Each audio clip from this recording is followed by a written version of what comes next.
Hello guys, welcome back to the channel. In this today's tutorial, I'm going to show you how you can hide your online status on your Instagram.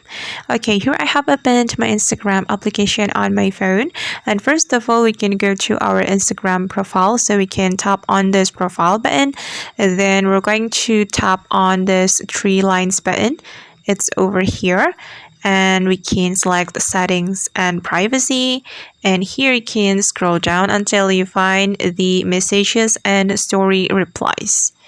Okay, and then you can select who can see your online. You can hide your online status right here. Tap on this option, then you can click on this toggle button to turn off your online status. Okay, and now the online status has been turned off. Then you will be able to hide your online status from your followers on Instagram. Alright guys, and that's how we can hide online status on Instagram. I hope this tutorial will be useful for you. Thank you so much for watching and see you on the next tutorial.